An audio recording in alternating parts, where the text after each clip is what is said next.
తెల్లారితే ఎగ్జామ్ అంటే మళ్ళీ డిస్టర్బ్ చేస్తావు. అంతే చేపడతావు నీ నిరాడంతో చెప్తున్నావా చదువుకోమని. ఈ లోకరాత్రి చదువుకుంటే రేపు కలెక్టర్ అవుతావా? నీ అవ్వ.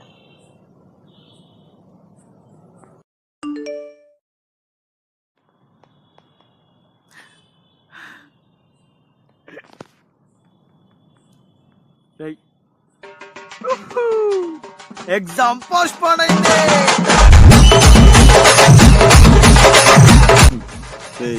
పోస్ట్ పోన్ అయింది 3 రోజులకేరా. మరా 3 రోజుల తర్వాత ఎగ్జామే. చూపి